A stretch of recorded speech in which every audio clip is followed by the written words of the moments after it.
Assalamu alaikum, I'm your teacher Rehan Tareen and I'm back here with a new lecture of physics class 9th. Chapter is 2 and topic is 2.3 scalars and vectors. So before this we studied about the motions, translatory motion, circulatory motion, rotatory motion, types of motion, all of them. As I told you before that in kinematics we'll be studying about motion without its causes and effects. The causes and effects will be studied in dynamics, which is the upcoming chapter number 3, but here we'll be studying about motion. So I'll be telling you that before studying the motion there are two type of quantities which we have to study. Number one are the scalar quantities and number two are the vector quantities. So first of all, what are scalar quantities? Quantity which can be described by its magnitude only, and vector quantities are those quantities which can be described by magnitude plus direction. So first of all, do you remember when we were doing our chapter number 1, so I told you about physical quantities, that they have their units and they have their magnitude value. So here it is said that it only needs its magnitude value. It's a common thing that the unit will be included in it because it's a quantity, and as I told you that physical quantities, all quantities that include its unit and magnitudic value, those are physical quantities. So all the quantities are physical quantities. So here it's a common thing that it both will be having their units plus they will be having magnitude in scalar, and in vector they will be having magnitude and direction both. So what does magnitude means? Magnitude means a numerical or mathematical value of a quantity. I'll be giving you an example of a quantity which can be like 1 meter. Now meter, it's a quantity, it's a length quantity.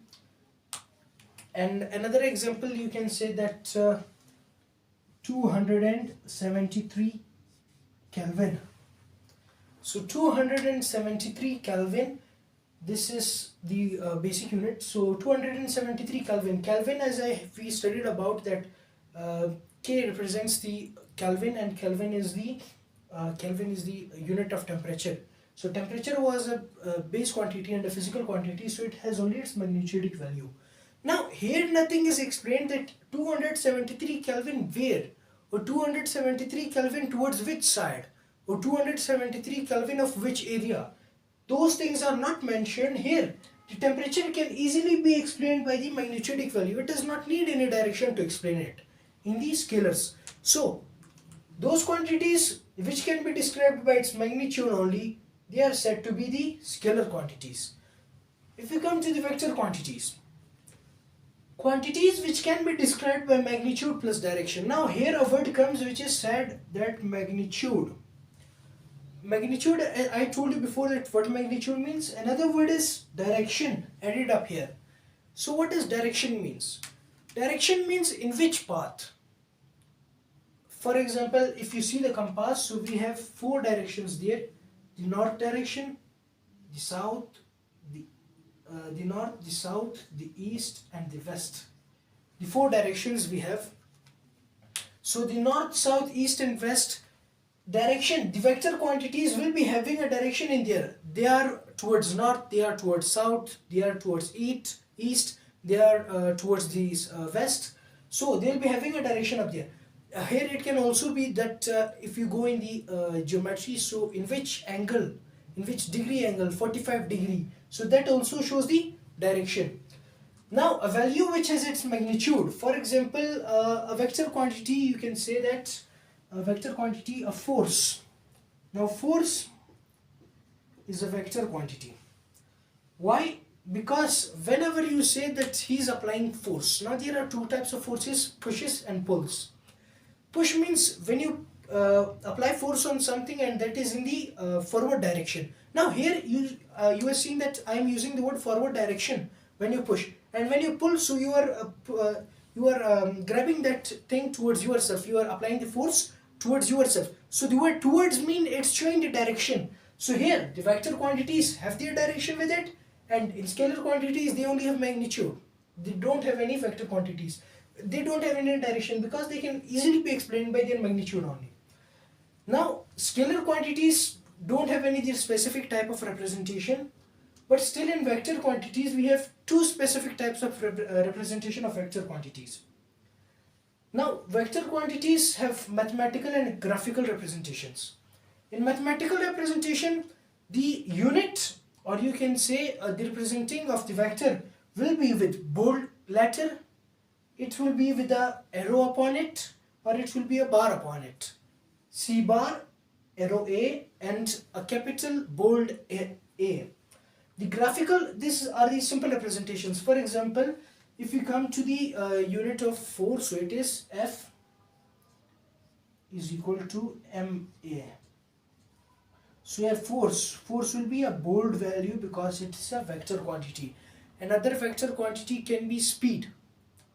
Speed not velocity. Velocity is a vector quantity which says that velocity is equal to displacement upon time. So mostly velocity is represented by V, a bold V, or a arrow V is equal to distance upon time.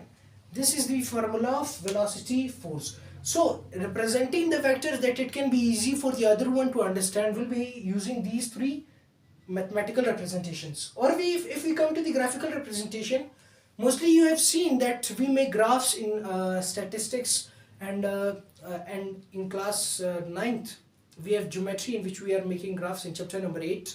So making those graphs and pointing up the directions, that in which direction is the graph going. So mostly here the vector quantities are again used.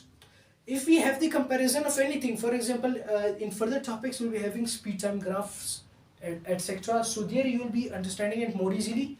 But here, if I come here, so in vector quantities we'll be having arrow up head here, which will be representing the vector quantities. Arrow head will be representing vector quantities graphically.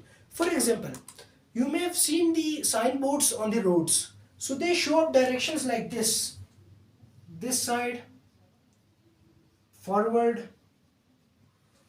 Actually the arrow, now you can understand that they are showing us the direction and they are telling it graphically, they are showing it by the arrowhead. So these were your two topics, scalar and vectors. Further upon we'll be studying the further parts of the scalars and vectors, and which things include in scalars and vectors. Then we'll be studying in distance, displacement, velocity, speed, etc. So this was our first topic, not first topic, it was topic 2.3, scalars and vectors of chapter number